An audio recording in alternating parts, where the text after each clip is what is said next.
Hello, hi guys! Magandang hapon sa inyong lahat. This is Shin Rodriguez from Mesagari Channel, a faith healer, also matarder. So, ngayong hapon na to, tingnan natin nagsasabihin sa iyo ng ating mga gabay. So, this is a special gabay for the month of June 13 hanggang June 19 for the sign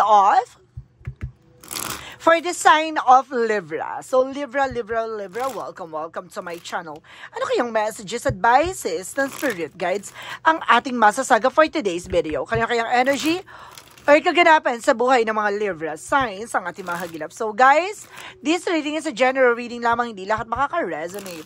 Kunin lamang pa makaka-relate sa inyo and comment down below kung kaninong energy ang ating nasagap. Because don't forget to like and subscribe my channel and hit notification bell for more videos updated. Kasi maraming salamat po sa mga walang sawang pagsuporta sa aking channel, lalo na ang hindi nag-i-skip ng ads. Naway pagpalain kayo ng Diyos at may kapal siksik-liglig na guumapaw na biyayang manong balik sa inyo.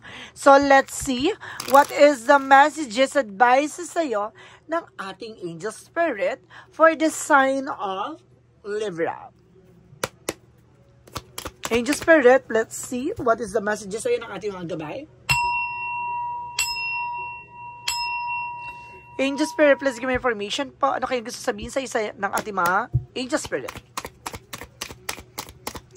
So, this is the Four of Cups by Re-Evaluate or Analyze. Na may mga bagay na pinag-iisipan mo, may mga bagay na kini-clear out mo pa, may mga bagay na hinihimay-himay mo pa, inaalam mo yung talagang eksena, no?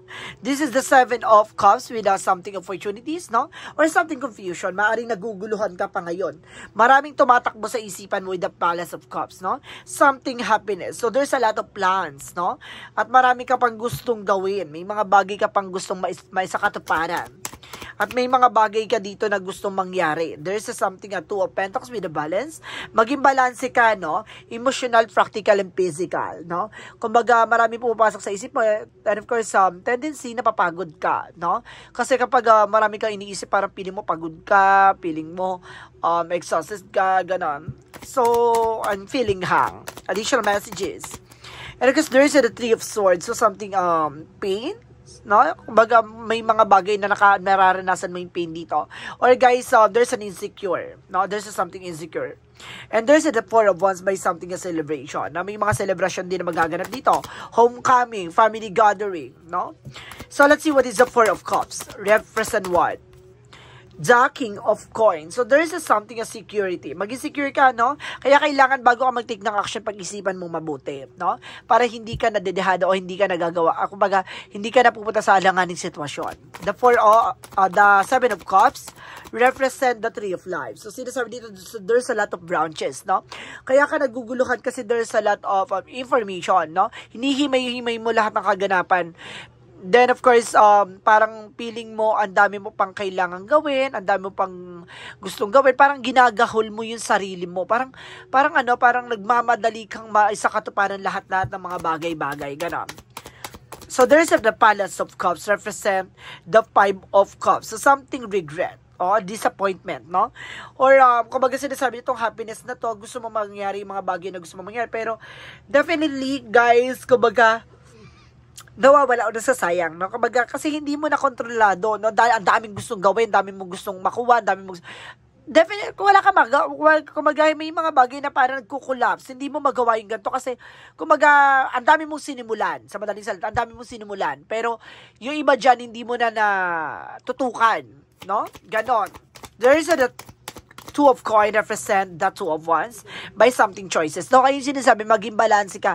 Piliin mo lang yung opportunity na alam mong kaya mong bigyan ng oras at panahon, no? And there's a Three of Swords represent the Knight of Swords. There's a success driven, no? Kumbaga magsasuccess ka, pero may mga bagay sa sarili mo na hindi mo kaya, no? Kumbaga, iwasan mo yung mga bagay na pilitin, no? Yung iwasan mo yung mga bagay na ilaban yung mga bagay na hindi mo kaya, ganon. So, let's see what is the Four of Wands. And because there's a Temperance for a perfect timing. So, this is the something healing, no? Kumbaga, magkakaroon ng something perfect timing dito na there's an engagement proposal na maaaring baka ito na hinihintay mo, no? Uuwi ka ng lugar nyo or pupunta ka ng lugar nyo, ganon, or may mga bagay na magkakaroon ng family gathering talaga, no? Kumbaga pagtatagpo, pag-uusap, and there's a reunion din at the same time. The Four of Cups represents the King of Coin, represent the Three of Wands. So, waiting for result, waiting for a ship. Now, may mga bagay na hinihintay ka dito, yung opportunity na talagang para sa'yo. No? May gusto kang makuha eh. May mga bagay-bagay na kailangan klaruhin mo ha. The Three of Pentacles with the collaborations, no? Connections.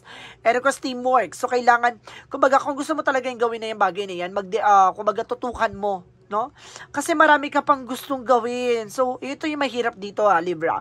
Kumbaga, marami kang bagay na gusto maisakatuparan, marami kang gustong gawin, unahin, pero hindi mo nagagawa, no? Marami ka ditong nasasayang na opportunity. That the Palace of Pentacles, the Five of Cups, represent the Eight of Wands. So, fast communication, fast movement. There's a trouble, ha? There's a lot of communication. There's a lot of travel. And, of course, information, phone calls, messages, and emails, no? So, let's see what is the Two of Pentacles and because the Two of Wands. So, represent the Seven of Swords in reverse. So, sinasabi dito na parang hindi mo na matatago sa sarili mo, no? Na nag-aalala ka rin, no? Sa mga bagay na nasasayang. So, kumbaga, ngayon pa lang, naging aware ka na, no? Na hindi ka, kumbaga, mulat ka na sa sarili mo na kapag hindi mo na kaya at hindi mo magagawa or, kumbaga, hindi mo mapangahawakan or hindi mo ma-manage, no? Kumbaga, marunong ka ng bitawan, marunong ka ng tumanggi or marunong ka ng pumili, no? Ng mga bagay na alam mong kaya mo lang. The Three of Swords, because the Knight of Swords represent the Three of Cups. So, something celebration. Now, magkakaroon ka ng celebration dito. And of course, there's something information na maaaring bibilis ang takbo ng eksena, no? Kasi ngayon, marunong ka ng tumanggi, marunong ka ng tumanggap, no? Kumbaga, kasi kapag mga bagay na parang oo ka na lang ng oo, tapos may mga tao ka na napapangakuan, tapos kumbaga hindi mo na isasagot pa rin. So magkakaroon dito ng parang faithful, no? Parang masasaktan mo yung tao na yun kasi parang na-disappoint sa'yo, no? Kumbaga kung kaya mo, ilaban mo, pero pag hindi mo kaya, wag mo ipilit, ha? The Four of Wands request the Temperance, represent the Six of Pentacles. So there's a give and receiving something by the universe. Magtutuloy-tuloy about sa finances dito, no? Mag-focus ka sa kung alam mo kung saan ka mag-grow. And this is the Lovers, no? Connected about sa love life, no? Kumbaga, meron ka ditong love life or something, a higher level of commitment here. And this is the Knight of Swords. Nagkakaroon anxiety, sleepless nights. Oh, why? And there is a something star. Oh, healing. No, magkakaroon ka ng healing. Nag-overthink, no? Kumbaga, alisin mo itong being paranoid, no? Overthinking ka dito.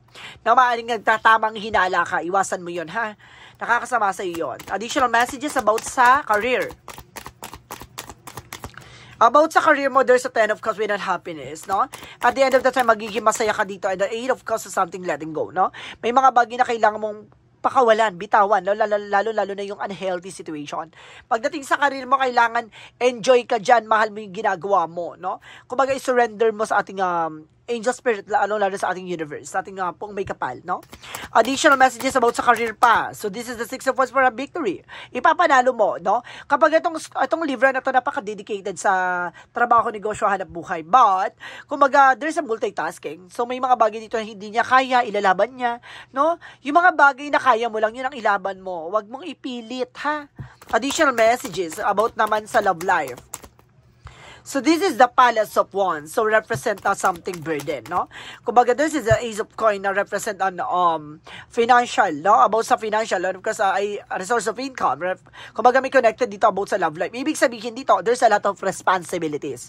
Marami ka responsibilidad, marami ka obligasyon dito na kailangan connected about sa love life. Maaring kumbaga may responsibilidad yung asawa mo o jowa mo, no? Maaring kumbaga inaako mo, no? There's something Ace of Coins and there's a Two of Swords. Nagkakaroon ka ng indecision. Kumbaga ngayon kumbaga na liliwanagan ka na tama pa ba na ako ang gumagastos sa lahat ng eksena, ganon.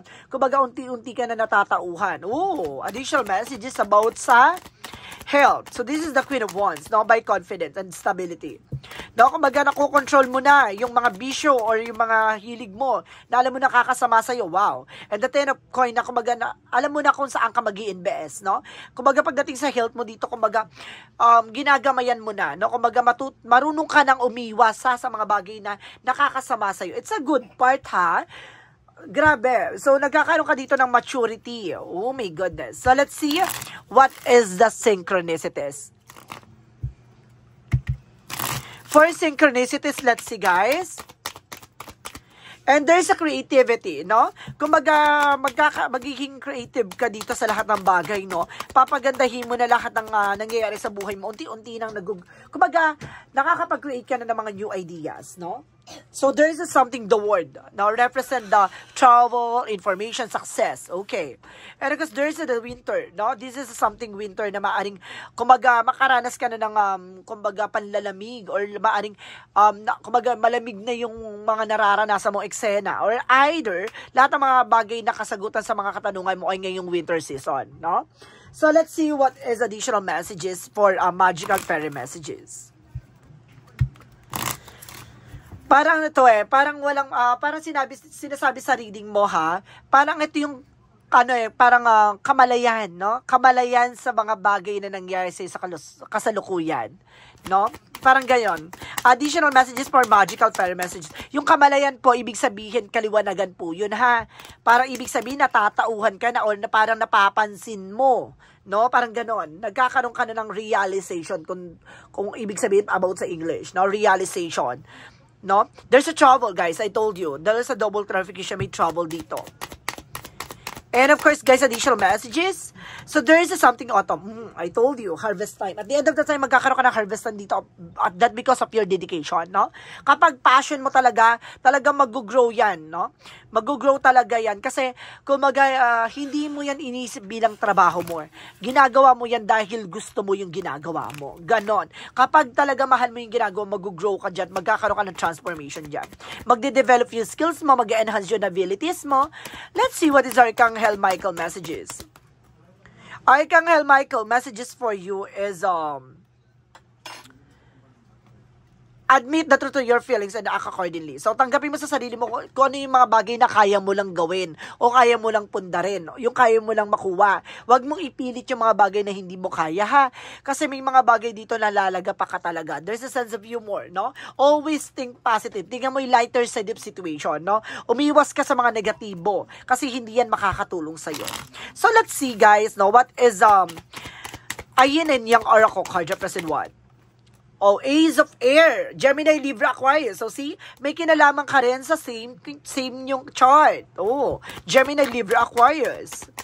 Additional messages. And there's something to, see, I told you, a transformation. Itong mga kaganapan sa buhay mo ay dinadala ka sa pagbabago, no? Binabago yung sarili mo dito. Ooh. Hindi babaguhin na parang iniiba mo yung yung katangian mo. Ibig sabihin ini-enhance ka lang, no? Dini-develop lang yung kakayanan at kaalaman mo dito, no? And of course, sinasabi dito with the reverse. So see, winter season. See, etong ngayong winter season talaga mararamdaman mo na yung unti-unting pagbabago. The new beginning is coming your way, no? So let's see what is additional messages for Archangel Michael. Now, additional pa tayo dito. One more card, please. Okay, so there is an innocence. So may mga bagay na, kumbaga, inosente ka pa, no? May mga bagay na hindi mo pa lubos na lalaman. May mga bagay na hindi mo pa lubos na kikita, no? Kumbaga, may mga bagay na kailangan mong maunawaan lahat-lahat ng mga bagay-bagay for you. So let's see. What is additional messages for an angel's answer? So, this is a helpful people. May hindi kasi tumulong ng tao, kawang gawa, no? Kumbaga, masyado ka mauwain, masyado mababa ang loob mo pagdating sa mga bagay-bagay. Ooh.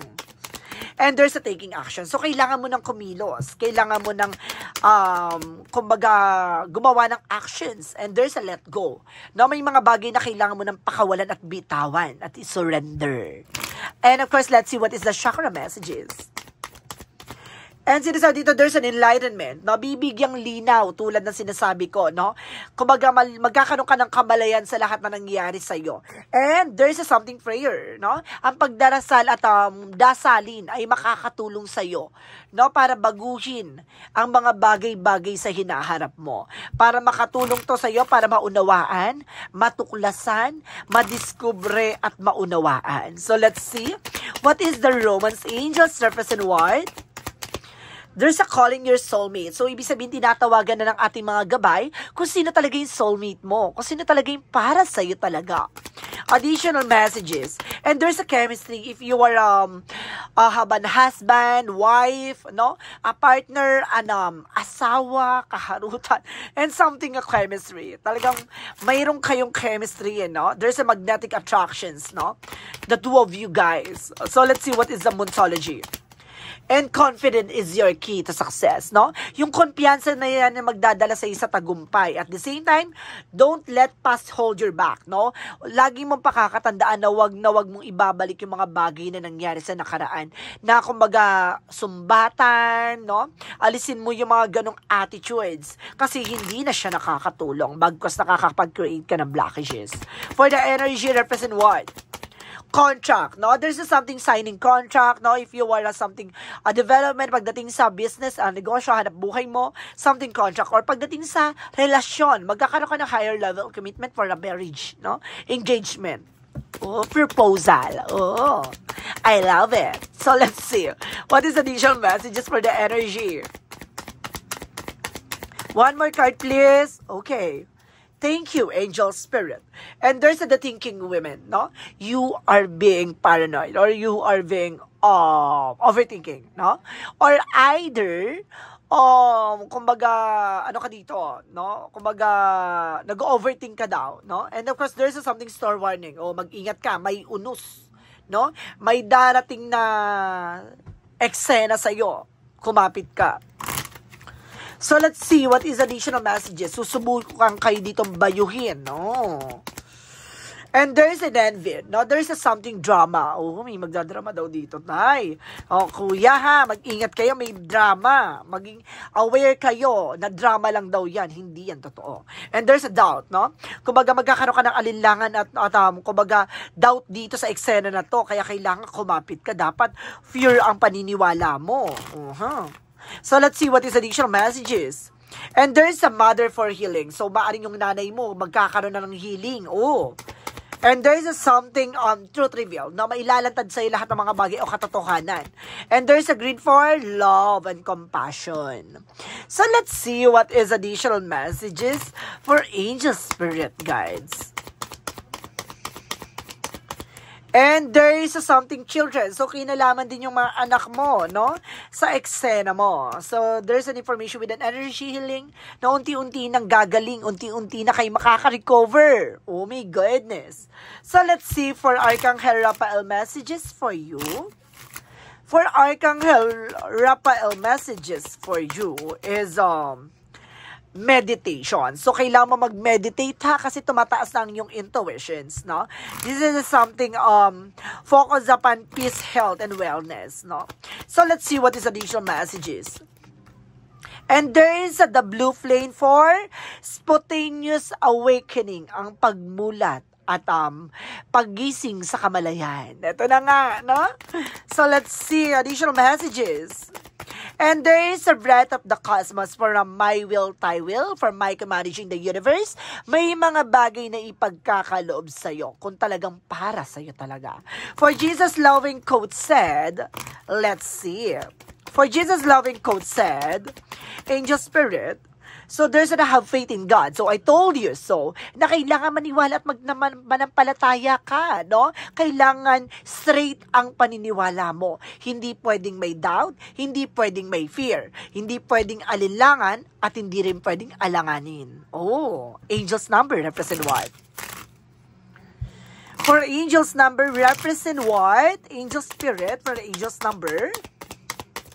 So, 05450, the eye candy. So, talagang pinapakita sa iyo dito yung gagamitin ng yung kaisipan or yung magsisilbing mata mo dito ay yung mga bagay na hindi mo palubos na nakikita. So, may mga bagay na hindi, kumbaga yung mata na yan ay gagamitin mo na, kumbaga makikita mo yung mga bagay na hindi mo nakikita na physical, no? Pero nakikita mo yung mga bagay na yan gamit ang puso mo, no? At sinasabi dito, there is instant intuitions. Get some fresh air or call some of your falls over? Take a look around you. There is so much natural beauty waiting to discover. Either you will soon become involved in an exciting new project, or you will go out on the date. Put your charisma to use your everywhere. Spread your charm around. So see, kung magagamitan mo to ng something inspired, no? Lahat ng mga bagay na nangyari sa buhay mo, kailangan gamitin mo dapat galing sa puso mo. Yung mahal mo yung ginagawa mo. Kumbaga, gamitin mo. Kasi the more na parang gustong-gusto mo yung ginagawa mo, the more ka mag-grow. The more yan ay ipapakita sa iyo yung mga bagay na, kumbaga, may mga bagay na nakatago pa na magbibigay sa iyo ng transformation, kung paano ka mag-grow. 'Di ba? The more na mahal mo yung ginagawa mo, papakita sa iyo yung mga bagay na lubos pang dapat mong maunawaan at lubos pang dapat mong malaman, no? Kumbaga sinasabi sa iyo dito, gamitin mo yung kakayanan, kaalaman at mga bagay na naranasan, no, para mangyari sa iyo sa kasalukuyan na madala ka na at maranasan mo ulit yung mga bagay na dapat mong maranasan, no, in a good way, ha. Kumbaga sinasabi sa iyo dito, mamulat ka sa mga bagay na nangyayari sa iyo, na para hindi na maulit yung mga nangyari sa nakaraan, matuto ka na. So guys, this is our special gabay for the month of June 13 hanggang June 19 for the sign of Libra. So Libra, maraming salamat for this wonderful reading. So once again, this reading is a general reading lamang. Hindi lahat makaka-resonate, kunin lamang po makaka-relate sa inyo, and comment down below kung kaninong energy ang ating nasa gaffer. Because don't forget to like and subscribe my channel and hit notification bell for more videos update. And because maraming salamat sa mga walang sawang pag-support sa aking channel, lalong-lalo na ang hindi nag-skip ng ads, na way pagpalain kayo ng Diyos at may kapal, siksik-liglig na gumapaw na biyayang manumbalik sa inyo, at maraming salamat po. And see you in the next video. Bye-bye! And babush.